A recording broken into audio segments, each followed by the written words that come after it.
That intro gets faster and faster every episode. Welcome to episode 2. Yeah, I would say episode 2. Yeah, episode 2 of Make Azure AI Real, the series where we don't just talk about AI, we do AI. That's our slogan. And I made it up last season and I'm running with it again. So, welcome everyone. This is our second session where we're going to talk now about working with agents and multi agents. I like how we put both there. So, you get both both the flavors. But we have Elijah with us. Welcome to Make Azure AI Real, Elijah. Excited to be here, Corey. Cool. So we have a tradition. First, I want to know where everyone is joining from on the stream. It's always great to see a global audience, see where people are joining, and also if you have any experience with AI agents, whether it's with Azure OpenAI or other tools, super interesting space. It's kind of growing. I saw like a message last night about like all these startups, building out agent frameworks. We're going to talk about a couple tools today. But the tradition, as always, for our guests is we want to know what making Azure AI real is to you. Like, what is it making AI real to you? If you could define that. This is to you, Elijah. This is your turn. Sorry. I was looking at Naveed, who's also from New York City. I'm checking in from Yeah. See, this is the classic stream era when you get really distracted by all the comments. I can relate. This is why I want you to talk, so I can look at all the cool talk. Okay, so hit me with the question one more time. Sorry, I got distracted. What does making Azure AI real mean to you, or making AI real? What does that mean to you? So I think making AI real to me is taking all these concepts we hear in the news, all these buzzwords, and turning that into something that we can build with and something that we can create with. I'm a big proponent of being able to create something and be able to, if you have an idea, be able to turn that idea into something that is functional and that you can maybe not see or touch necessarily, but that you can build and create. So really taking those concepts and these things that we hear about and turning that into something practical. Nice. That's a good answer for on the spot for sure. I see a few people. Yeah, we got London, we got Berlin. Also, we got San Diego to Berlin. I think is probably the biggest distance right now amongst the guests or the hosts. So great to see. And test. I love this. I love all the audience as well. Quick questions like starting at the beginning. So they've already asked: is there an agentic framework from Microsoft? So we will be talking. I know you're going to be covering semantic kernel.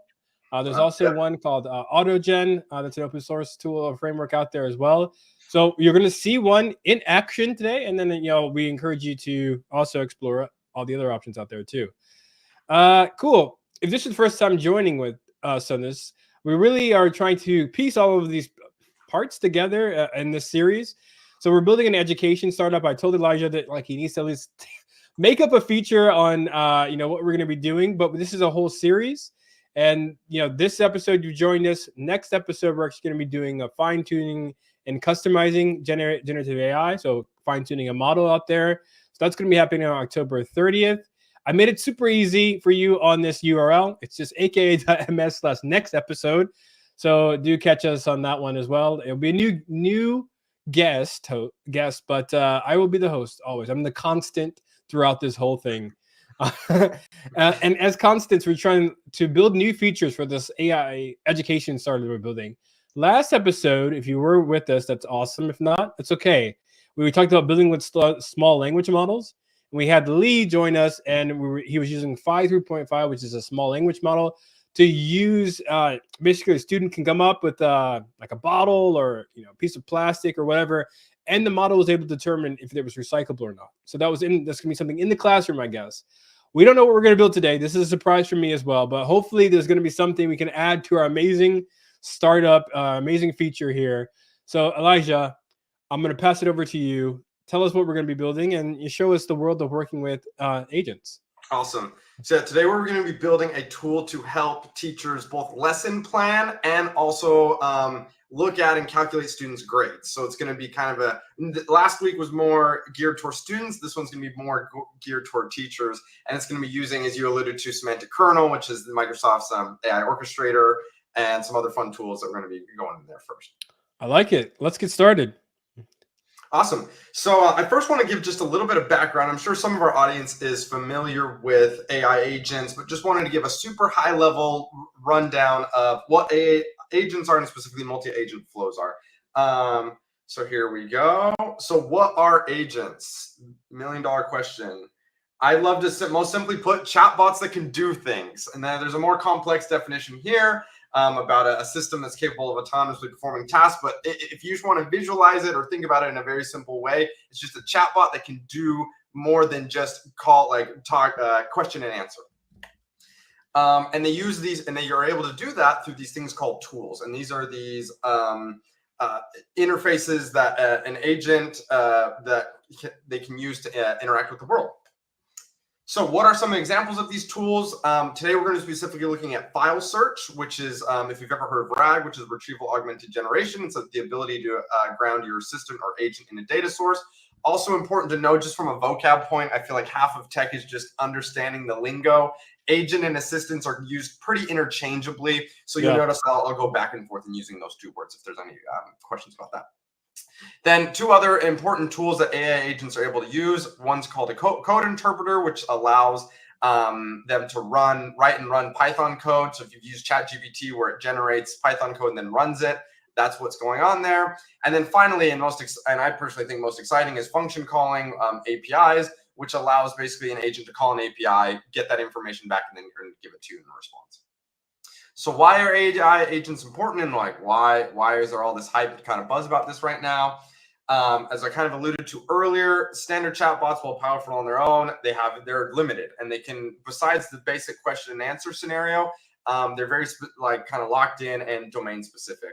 Whereas with AI agents, they're able to have context awareness, multitasking, do a bunch of different things, and that isn't limited to one specific domain. And they're also able to integrate with a lot of different systems through this API calling, and if you have RAG, be able to connect to a database. So a lot of cool benefits. Would definitely recommend checking this out for yourself. And then finally, I think one of the biggest value adds, and where we're seeing a lot of experimentation and a lot of exciting things going on, is with multi-agent workflows. And so this is agents collaborating with other agents in order to get to the best response and be able to get what people need. So that's what we're going to be diving into today. And so then a quick high level of also what is semantic kernel. BK kernel, perfectly asked. This is perfectly timed. Are we using any specific agentic framework here? So there you go. There you go. Semantic kernel. So semantic kernel is Microsoft's offering for agentic frameworks. It's a lightweight open source development kit. It also allows you to do workflow orchestration, but specifically it's been more and more geared toward these AI agent workflows.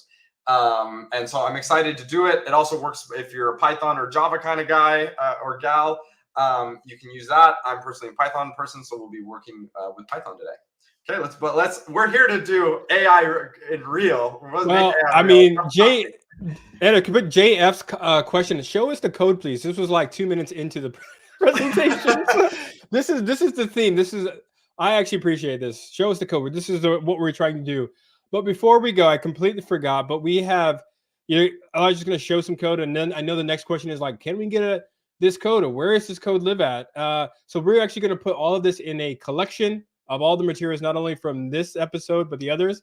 So Anna, if you go ahead and put that link, and I say Anna because it's our producer in the background that you don't see, but she's the one directing all this. So perfect. You will see that link below. That is where you'll be able to later on get the code samples that Elijah's showing you, because I know that'll be the next question that we get, as well as any other from the last episodes. We will put it all in a nice bracket for you to look at, play with, toy, to build upon. It'll be all there. But Elijah, the code is here. You delivered as I requested. Yes.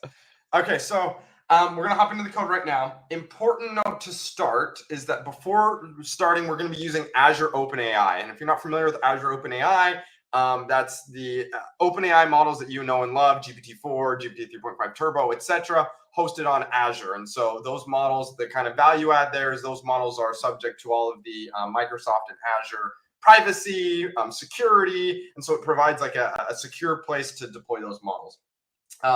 go to believe the URL is oai.azure.com. I can also share that link in the chat of where you want to go to be able to deploy these models in the first place. And so today we're going to be looking at here. I'm going to give this link over to Anna so you can share that, so you can go check that out. And so you want to be able, we're going to be using GPT-4o as well as GPT-4o mini today, and as well as in one of the embedding models provided by OpenAI. So let's jump right into it. I think one of the questions maybe people ask this because you mentioned the models we're using, but is there when you're working with agents, is there a particular model that works better with the agents, or something that maybe people should be thinking about when selecting models to work with these agents? So that's a great question. We're actually going to get to that a little bit later in the presentation. Okay. I won't spoil it. The one overall thing, though, that I think is relevant, not just for agents in particular, but for all AI kind of scenarios, is you got to do a little bit of background research on what models work best for specific scenarios. So, for example, certain Llama instruct models are really good at question and answer response. Cohere, if you've ever heard of the model provider Cohere, it's one of our partners here at Microsoft. They're awesome. They're really good for RAG solutions. GPT-4o is really good for a lot of different things, but we're going to talk about that a little bit more going into the code. So that's a great question, though. So jumping in, first we're just going to install the necessary packages. I've already got these installed, so this should be pretty quickly here. And we're just going to be installing the semantic kernel SDK, making sure we have all the modules and all the fun stuff that makes this go around. Wow, installing the packages live. This is you're brave. No, I have them installed. I just wanted to run it. Okay. Okay, so there we go. Then we're just going to import a whole bunch of good stuff here, including this agent group chat, which is going to be one of our key focuses here today. Chat completion agent. I'm trying to look at all the other good stuff. Azure assistant agent, author role. These are all just kind of critical stuff. And just kernel, which is the semantic kernel's orchestrator component. So I'm going to run that. So then, as I mentioned at the top of the show, we're going to have 3 different agents that are all going to be helping it's a 6th grade teacher that we're going to be helping today, but we can set it to whatever teacher we want. And so we're going to have a planner, a grader, and a reviewer. And so I'm just going to go ahead and run this, and we're going to name those. And so what the idea of what we're going to be doing here is we're going to have a grader agent that goes in to a series of grades, and I'm actually going to show what it looks like. So we're going to have this file that has all these are not real students, I promise. These are just fake people that were made up. AI generated names, I hope. Yeah, AI generated names. You can tell by the Alice, Bob, Charlie. It gives it away. They're all in alphabetical order. Anyway, and so this grade has these the grades for these students for assignment 1, project 1, like the assignments and tests up to this point in the semester. And so that agent, going back to like our tools, is going to be using this file search tool to be able to pull this information from this file, an external file, and then feed it back to the agents to give us a response. Second, we're going to have a planner, a lesson planner, and a lesson reviewer. And so the lesson planner is going to generate us a lesson plan on whatever topic we want to give to our class, whatever happens that day. And then the reviewer is going to be able to look through that plan and then give us like some suggestions of how we can improve the lesson, if there are any grammatical mistakes, stuff like that. So that's kind of the general concept we're looking to do today, if that makes sense for everyone. So then, coming back to the question, we're going to create this function that creates a kernel instance, and specifically an Azure chat completion. But we're going to do 2 different things today. We're going to do one that uses GPT-4o and one that uses GPT-4o mini. And you say, okay, Elijah, but why are we going to do that? Because as many of you, as you might know, GPT-4o and GPT-4o mini, a lot cheaper, not as good in performance. GPT-4o, more expensive, but also does a better job. And so back to the question about scenario, we're going to use these in 2 different scenarios. I'm going to get a little bit more into that. The piggyback on that, one of the questions that we did get was like if we could do this locally with, bringing back to episode 1, the 5 models or any of the small language models perhaps that could also be run locally or on devices. Absolutely. Yep. Today, I'm just using the Azure OpenAI APIs, and I set up all the APIs and stuff in the back. but you could definitely use the Phi-3 models. That's a great question. And Phi-3 would even be a more economical use than GPT-4o mini. So great question. Making Azure AI real and economical. There we go. This is There we go. spin-off. That's what we're trying to do here. All right. So that being said, we are going to initiate or instantiate our planner agent here. So we're going to give it that planner name that we had earlier. Then we're going to give it some instructions. So your responsibility is to help plan lessons for 6th grade class. If you've ever used a system prompt before, this is just kind of a little bit of prompt engineering that we're doing on the front end to be able to give our agent just know what it's doing. So the user is going to provide you with a topic for a lesson. Lesson should be about 60 minutes, and then it should be broken down in these 20-minute kind of chunks. So that's what we're looking for in the output. And as kind of, I think one of the keys with AI that I've learned, especially over the last year and a half, working with it very intensely, is you really want to both give it what you like, kind of what it should do, but also how you want the output to be structured. That's really key if you're dealing with any kind of AI, but specifically agents too, I think is important. So that's going to be our first kind of planner agent. Then the second one, we're going to create a vector index, which is a key portion of RAG. It's basically just turning a PDF, for example, our grades PDF that we showed earlier, into a vector index, which is just a numeric representation that then makes it really easy for the AI models to read. So we're gonna. I know we won't go too much into RAG, but there was a good question around RAG here. A little bit of this is what I like about this show, is that people start like exposing their ideas or what they want to build or are building. So Naveed had asked a question around using multi-agent framework to kind of basically facilitate RAG use cases where you can maybe extract certain clauses from a legal contract. I'm not sure exactly if maybe a multi-agent framework is needed, but maybe you think maybe when you're talking about these personas or planners, there's an opportunity there. Mm-hmm. And I think to touch on Naveed's question there, I think a multi-agentic framework just to do extracting legal clauses from a legal contract might be, you could maybe just do kind of a more traditional RAG solution. I think where a multi-agentic framework could come in was where if you had let's say you had a legal document that you wanted to pull, you wanted one agent to pull the information out of the legal document, and then you had another one that you wanted to write some sort of brief or some sort of legal document that then pulls that in. So then you can have one that's just, and that's kind of the beauty about agents, is that you can really modulize everything. So each agent becomes really good at its one task. So for example, here we're gonna have one agent that's its one job is dedicated to grading and pulling these grades from this PDF. We have another one that's only dedicated to planning. And then the final one that's only dedicated to reviewing the answers from the other two. And so this allows you to like make sure that the one agent is really doing its job really well, and then like so on and so forth, if that makes sense. I don't know if Naveed, if that answered your question, but it allows you to kind of do different things for different specific scenarios. And I mean, not to take away from this discussion, but to segue into our next episode, it's about fine tuning. So, I mean, into your point, right? You can get a model that does something really well in that space, a fine tune model, like a legal fine tune model, for example. That would, like, you could do one that does the extraction and then one that does the writing, and it's a specialized fine-tune model on legal data, maybe even your own legal data if you fine-tune it yourself in your own like legal space.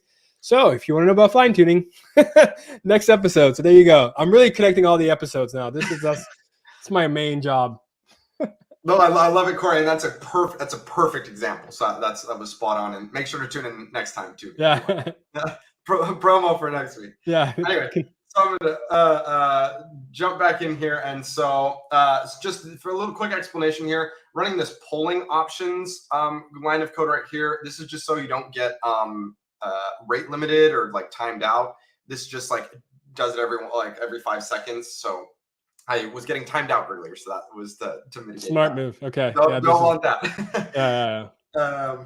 So then what's going on here is, so this is so we're giving it the instruction. This is a document store that contains all the grades for the students for the semester. Job is to calculate those grades, answer questions on the student's performance, and then always analyze this document store to provide an answer. And then we feed it this grades.grade. This just in a grades folder, grades.pdf.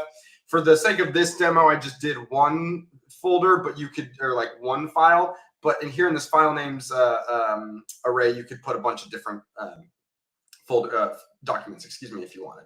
So run that. So then, and then it'll take a second because it has to vectorize all of the information. So then Speaking of the finally, vectorization, one of the questions we had was around what sort of tokenization you're using to create the actual embeddings. if you, by tokenization, do you mean the embedding model being used or like the chunking I think procedure? the embedding models they use, but Embedding model is text BK, you can embedding model clarify. 3 Mm. from OpenAI on Azure OpenAI is what we're using today. In terms of, I believe you can, if you want to customize the chunking further, I believe there's a way to do that. But that's for that. That could be your challenge for. Well, I have a There you challenge at go. the end, but that could be one of the other challenges to figure out how to play with the chunking sizes. Anyway, so then moving on, and I think this is the kind of the critical part is this reviewer agent. So we want this reviewer agent to review all of the content given to them by the other agents. So if the content is provided as a lesson plan, make sure it's like clear, make sure it's for sixth graders, so keep it fun. The grade information is intended for a teacher. Like the grade information, you want to make sure it's professional. And we also don't want it to rewrite the whole corpus of text. Instead, say, hey, instead of this, did you mean this? And then if it's satisfactory, it sounds good. So what's critical here, and going back to the question before of when do we use which model when? So I made the decision here that for the two kind of sub agents, which is the grader agent as well as the planner agent, I want to use GPT-4o Mini. Those ones are going to be generating a lot more tokens. I just kind of want them to be fast, quick and dirty, get out whatever content I want. Then for this reviewer agent, I'm going to use GPT-4o to make sure it reads through everything. And then if there's any errors that one of the smaller, lower quality models did, then it can make those corrections and give me a better answer.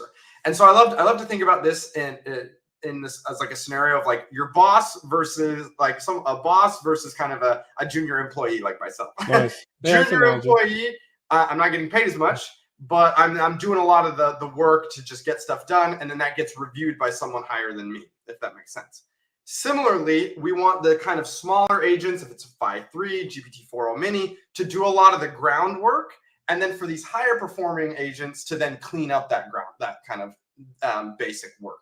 So because then what you're doing is you're allowing yourself to use for like the large amount of token generation, you're using a cheaper model, and then you're using this bigger model or smarter model to then clean up kind of the work that the lower model did. If that answers the question from the beginning. Corey, does that make sense? Kind of Yeah, no, that makes sense. Yeah. Okay, awesome. Love it, love it, love it. Okay, so I'm going to run this now. Perfect. And so then this is when the beauty of the semantic kernel orchestrator kicks in, is with this code here. So we're going to use this thing called a selection function, which then tells the kernel which agent do we want to use in what scenario.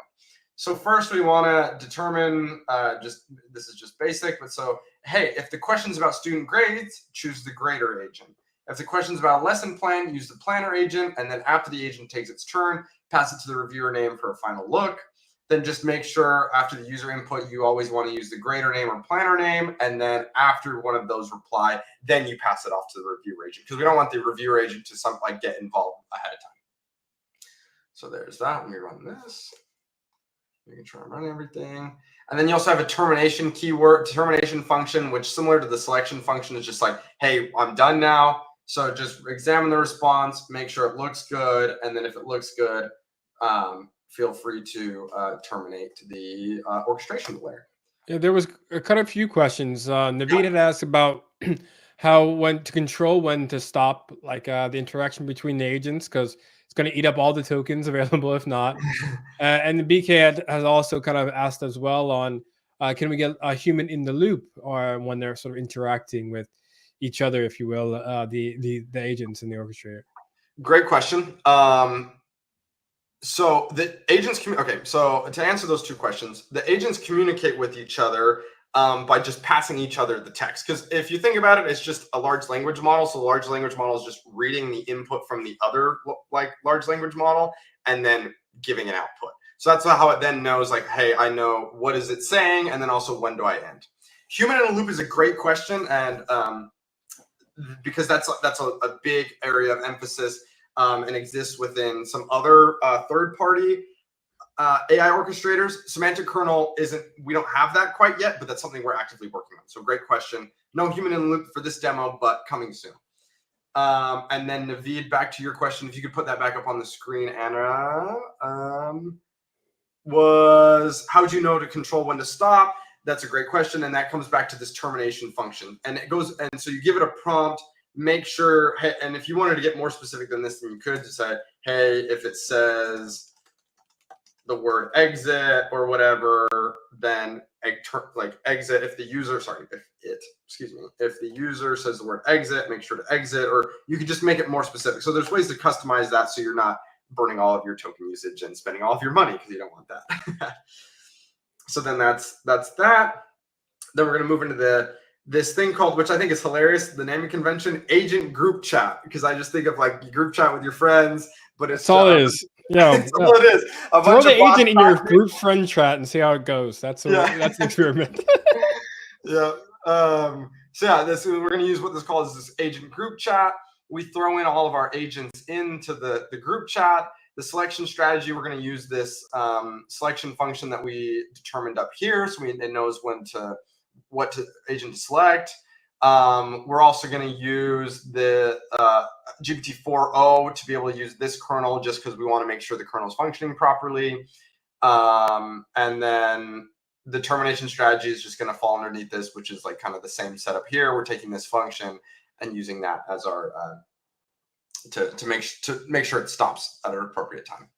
Go ahead and run this. Okay, so then we're going to run, this is just like the function to get it to go. Let's pray that it works.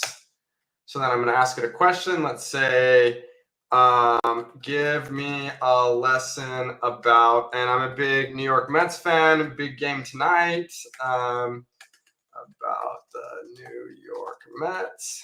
This is going to age well, whatever happens in the game, because someone's going to watch this 2 weeks from now and they're going to be like, oh yeah, that was a big game either way. So this is like one of those moments where what the air time, the air date was for this. Exactly. See what happens. Okay, perfect. So then we get an output here. We're going to open this in a text editor. So we get it from this. So we see author role is the planner agent.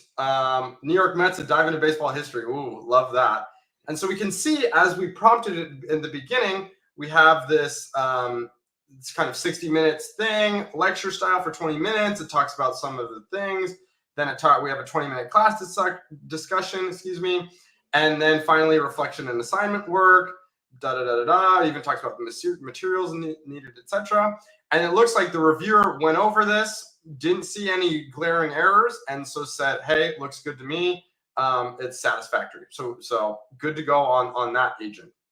So then I'm actually just going to restart this, because I just need to do that to get this function to work really quick. And then I'm going to run this notebook again. And so we know it works with that agent.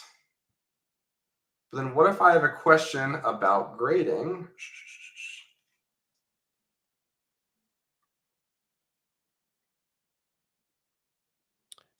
While we wait for this to load, BK has also asked a question around long-term memory functionality. If there's any long-term memory, I guess, within semantic kernel or something you've seen before. That's a great question, BK. As of right now, there is the ability to create threads, which works as long-term memory. I don't have that demoed in this, or I don't have that in this specific demo, but that functionality does exist. So yes, and we can put the doc in the collection that I believe has it. I just would have to go and find that. Great question though about threads, or about long-term memory. So then so I asked it the last question about the Mets. So then I'm going to ask it a question. What did Bob get on the exam? So I asked it a question about grades. A very specific question, a true or false. I mean, like, you'll be able to tell if this is right or wrong, right? Type question. So will be interesting. Probably who's Bob? I don't know who Bob is. Keep it. Random generated student number 1. Yeah, yeah. And I'm hoping I'm not getting rate limited, but hey, Well, sometimes that's as real as it can get working with it AI. He's getting rate limited, especially in a live stream. That's yeah. yeah. If not, I'll try restarting it and run it again. But Yeah, I think it's definitely hitting something maybe. we may be in trouble. But Mm. what then it's able to do, if you'll trust me here, is that it'll go in, pull this information. So Bob, we can see, got an 87 on the test. It'll pull that. It'll be able to decide, okay, hey, look, this is a question specifically about the grading. It'll be able to go use that specific tool, the agent that we developed about grades, pull that information, and then give you the response. So I'm gonna give it one more try. We're gonna interrupt and just try again. While we do this, Ravi has a good question as well about integrations into other tools. So wants to know how this might integrate into Microsoft Teams, if you will, or even like a VS Code extension or Copilot. That's a great question. Absolutely, yes. And that's actually the challenge for today, is dealing with kind of, let me not do that, is dealing with external APIs and integrating that as a final agent. I think because that's where the most interesting, here, sorry, let me just try this one more time.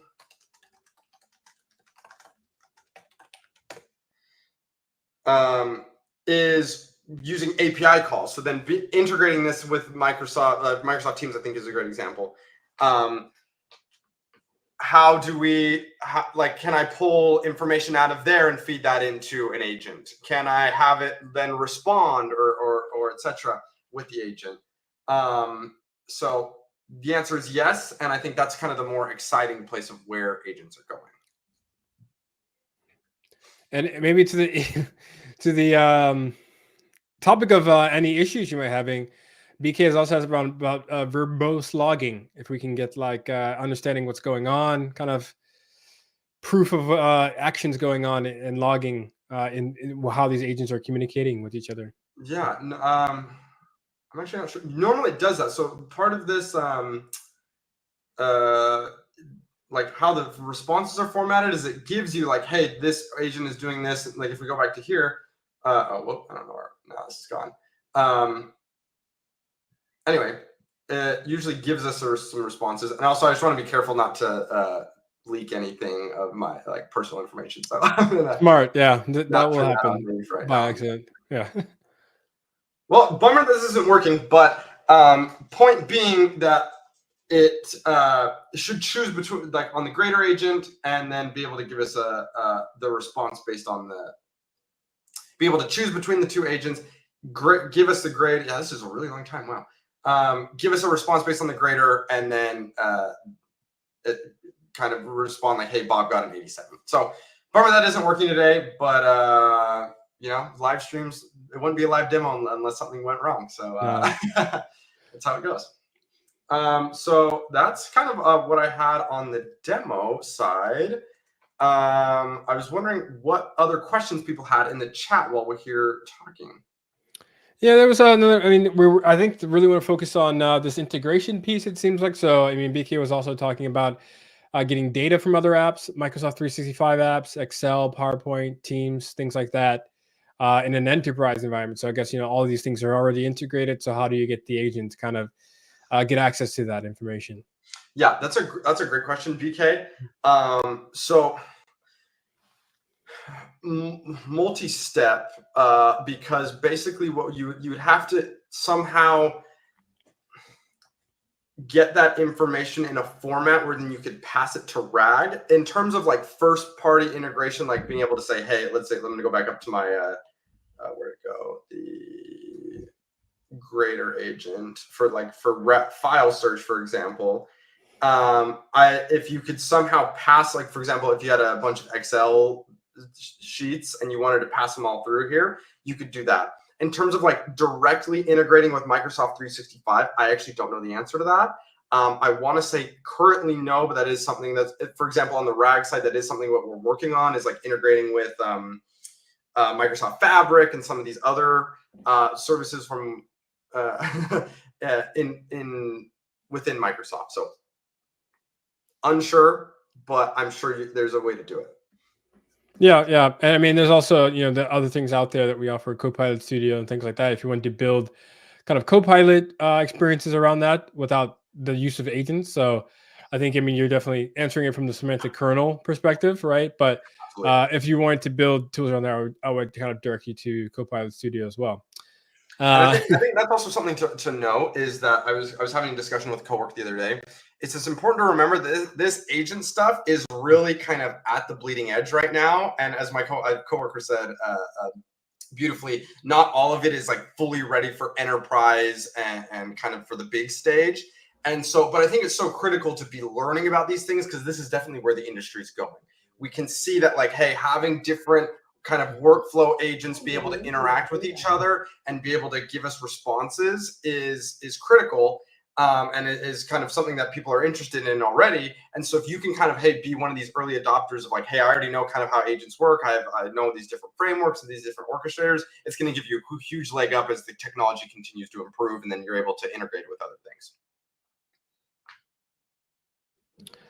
Cool. Well, and if you want to put my slide back up, we did get one question. This will be the question that we'll ask when we look at this code as well. Is, why is it not working? JFS at the beginning, show us the code, and then at the end, why is it not working? Love you, JF. So if you do have any other questions, one of the places that you can go to is our Azure AI Discord. So we have created a whole channel for this called Make Azure AI Real. So you can go there and ask any of the questions. And I'm sure I will get Elijah to give the final answer once he's looked at this, has time. What happened with the demo, so that, in case you do want to run this at home, you'll know that it could just be a credits thing or anything to be fixed there. But do post in there. We're going to post a recording of this here and all the other resources. Last time someone found me on the internet and then asked me a great question in their email, and I was like, could you post this in the Discord because it's great, so everyone else can see the question as well. So it's nice to kind of be learning together. So that's why I encourage everyone to go to the Discord to ask these questions, because you might be having the same questions later on, and you'll find them in the Discord too. And then Anna, you can throw the collection on there. We'll put any of the code samples in that collection as well.